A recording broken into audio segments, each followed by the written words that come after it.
ಕರ್ತನ ಪರಿಶುದ್ಧ ನಾಮಕ್ಕೆ ಸ್ತೋತ್ರವಾಗಲಿ. ಆತ್ಮೀಯರಾದ ಎಲ್ಲರಿಗೂ ಈ ಮುಂಜಾನೆಯ ಶುಭವಂದನೆಗಳೊಂದಿಗೆ ಈ ದಿನದ ವಾಕ್ಯದ ಧ್ಯಾನದ ಸಮಯಕ್ಕೆ ಕರ್ತನ ನಾಮದಲ್ಲಿ ನಿಮ್ಮನ್ನು ಸ್ವಾಗತಿಸುತ್ತೇವೆ.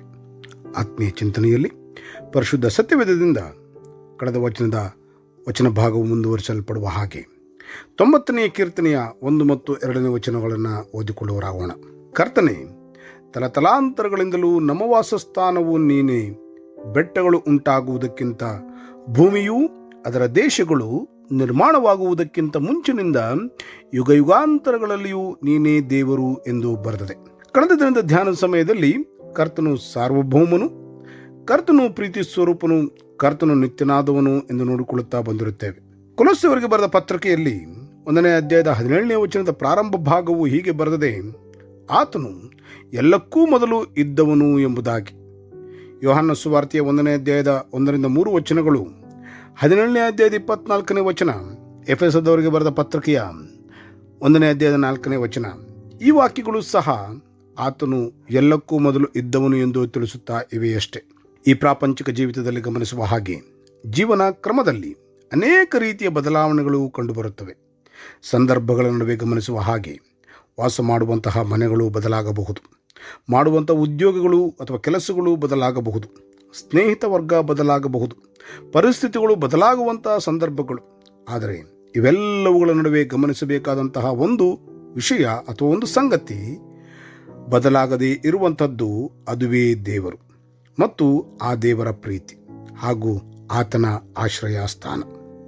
ಆದ್ದರಿಂದಲೇ ಕೀರ್ತನಗಾರನ ಮಾತು ಅಥವಾ ಪ್ರಾರ್ಥನೆ, ಕರ್ತನೆ, ತಲತಲಾಂತರಗಳಿಂದಲೂ ನಮ್ಮ ವಾಸಸ್ಥಾನವು ನೀನೇ ಎಂಬುದಾಗಿ. ಇಬ್ರಿಯ ಪತ್ರಿಕೆಯ 13ನೇ ಅಧ್ಯಾಯದ 8ನೇ ವಚನದಲ್ಲಿ ಗಮನಿಸುವ ಪ್ರಕಾರ ನಿರಂತರವೂ ಎಂಬ ಪದವು ಇದೇ ಮಾತನ್ನು ಪ್ರೋತ್ಸಾಹಿಸುತ್ತಾ ಇದೆಯಷ್ಟೇ.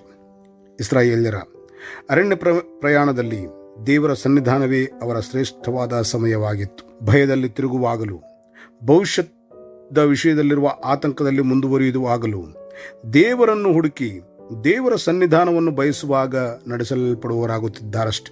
ಪರಿಶುದ್ಧ ಸತ್ಯವೇದವು ಪ್ರಕಟಿಸಲ್ಪಡುವ ಹಾಗೆ ಪಿತೃಗಳ ನಡುವೆ, ಅಂದರೆ ಸತ್ಯವೇದದಲ್ಲಿ ಓದುವ ಪ್ರಕಾರವಾಗಿ ಅಬ್ರಹಾಮನ ದೇವರು, ಇಸಾಕನ ದೇವರು, ಯಾಕೋಬನ ದೇವರು ಎಂದು ಹೇಳುವ ಹಾಗೆ ಇಂದು ನಮ್ಮ ದೇವರು ಆತನೇ ಆಗಿದ್ದಾನಲ್ಲ. ಆ ದಿನಗಳಲ್ಲಿ ಮಾಡಿರುವ ಅದ್ಭುತದ ಸಂಗತಿಗಳಂತೆ ಇಂದು ಅದ್ಭುತಗಳನ್ನು ಮಾಡಬಲ್ಲ ಆತನು. ಉದಾಹರಣೆಗೆ ವಿಮೋಚನಕಾಂಡ ಪುಸ್ತಕದ 13 ಮತ್ತು 14ನೇ ಅಧ್ಯಾಯಗಳಲ್ಲಿ ಗಮನಿಸುವ ಹಾಗೆ ಕೆಂಪು ಸಮುದ್ರವನ್ನು ವಿಭಜಿಸುವ ದೇವರು. ದಾನಿಯೇಲನ 6ನೇ ಅಧ್ಯಾಯದಲ್ಲಿ ಗಮನಿಸುವ ಪ್ರಕಾರ ಸಿಂಹಗಳ ಗವಿಯೊಳಗಿಂದ ದಾನಿಯೇಲನನ್ನು ರಕ್ಷಿಸಿದಂತಹ ದೇವರು. ಯೋಹಾನ ಸುವಾರ್ತೆಯ 11ನೇ ಅಧ್ಯಾಯದಲ್ಲಿ ಅಭ್ಯಾಸಿಸುವ ಹಾಗೆ ಲಾಜರ್ನನ್ನು ಎಬ್ಬಿಸಿದಂತಹ ದೇವರು ಇಂದೂ ಸಹ ಸಮಸ್ಯೆಗಳ ನಡುವೆ ಉತ್ತರ ಕೊಡುವ ಹಾಗೆ ಅದ್ಭುತ ಮಾಡುವ ಆತನಾಗಿದ್ದಾನೆ. ಆತನು ನಿತ್ಯನಾದ ದೇವರಾಗಿದ್ದಾನಲ್ಲ. ವಿಶ್ವಾಸ ಜೀವಿತದಲ್ಲಿ ಈ ನಂಬುವಿಕೆಯು ಪ್ರಾಮುಖ್ಯವಾದ ಭಾಗವಾಗಿದೆಯಲ್ಲ. 90ನೆಯ ಕೀರ್ತನೆಯು ತಿಳಿಸುತ್ತಿರುವುದು ಮೋಶೆಯ ಮಾತುಗಳಲ್ಲಿ ಗಮನಿಸುವ ಪ್ರಕಾರವಾಗಿ ದೇವರಲ್ಲಿರುವ ಜೀವಿತವು ಶಾಶ್ವತವಷ್ಟೇ, ದೇವರ ಸಾನ್ನಿಧ್ಯವೇ ಇರುವುದಷ್ಟೇ. ಮೋಶೆಯ ಪ್ರಯಾಣದ ಜೀವಿತ ಗಮನಿಸುವ ಹಾಗೆ ಅನೇಕ ಕಷ್ಟದ ಪರಿಸ್ಥಿತಿಗಳನ್ನು ಹಾದು ಹೋದನಷ್ಟೇ. ಉದಾಹರಣೆಗೆ ಅರಣ್ಯದ ಪರೀಕ್ಷೆಗಳು, ಹಸಿವು, ದಾಹ, ಅನಿಶ್ಚಿತತೆ, ಹೀಗೆ ಅನೇಕ. ಆದರೂ ಹೇಳುತ್ತಿರುವುದು ಅದು ನಂಬಿಕೆಯಿಂದಲೇ, ಕರ್ತನೆ, ತಲತಲಾಂತರಗಳಿಂದಲೂ ನಮ್ಮ ವಾಸಸ್ಥಾನವು ನೀನೇ ಎಂಬುದಾಗಿ. ಸಂದರ್ಭಗಳ ನಡುವೆ ಗಮನಿಸುವ ಹಾಗೆ ಪ್ರಾಪಂಚಿಕವಾಗಿ ಕುಗ್ಗಿರುವಾಗ ಇರಬಹುದಾದ ಒಂದೇ ಒಂದು ಮಾತು, ದೇವರು ಎಂದಿಗೂ ಕೈ ಬಿಡುವ ಆತನಲ್ಲ. ಆತನ ಆಶ್ರಯವು ದೇವರು ನಡೆಸುವ ಆತನಾಗಿದ್ದಾನೆ ಎಂಬುದನ್ನು ತಿಳಿಸುತ್ತಾ ಇದೆಯಷ್ಟೇ. ಅರ್ಥವಾಗಬೇಕಾದರೆ ಪ್ರತಿದಿನದ ಪ್ರಯಾಣದ ಜೀವಿತ, ದೇವರ ವಾಕ್ಯದ ಜೀವಿತ, ಧ್ಯಾನದ ಜೀವಿತ, ಪರಿಶುದ್ಧ ಜೀವಿತ, ನಂಬಿಕೆಯಲ್ಲಿಯೇ ನಡೆಯುವಂತಹ ಜೀವಿತ, ದೇವರ ಸಾನ್ನಿಧ್ಯವನ್ನು ಹುಡುಕುವುದು, ಹೀಗೆ ಅನೇಕ ಸಂಗತಿಗಳು ಪ್ರಾಮುಖ್ಯವಾಗಿರುವುದೇ ಅಲ್ಲ. ಮೋಶೆಯೊಂದಿಗೆ ಸೇರುವ ಹಾಗೆ ನಮ್ಮ ಪ್ರಾರ್ಥನೆಗಳು ಸಹ ಹೀಗಿರಲಿ. ಕರ್ತನೆ, ತಲತಲಾಂತರಗಳಿಂದಲೂ ನಮ್ಮ ವಾಸಸ್ಥಾನವು ನೀನೇ ಎಂಬುದಾಗಿ. ಈ ರೀತಿಯ ಪ್ರಾರ್ಥನೆಗಳ ನಡುವೆ ಆಶೀರ್ವಾದಗಳನ್ನು ಎದುರು ನೋಡುವವರಾಗಿರೋಣ. ಪ್ರಾರ್ಥನೆ ಮಾಡಿಕೊಳ್ಳುವವರಾಗೋಣವೇ. ನಂಬಿ ಪ್ರಾರ್ಥಿಸುವ ಎಲ್ಲರನ್ನೂ ಒಳ್ಳೆಯವನಾಗಿರುವ ಕರ್ತನು ತಾನೇ ಆಶೀರ್ವದಿಸಿ ಕಾಪಾಡಿ ನಡೆಸಲಿ. ಆಮೇನ್.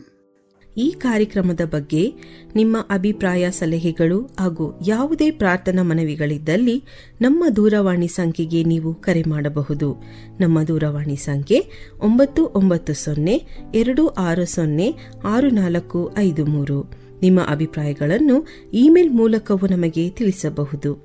ನಮ್ಮ ಇಮೇಲ್ ID info@fibaonline.org. ವಂದನೆಗಳು.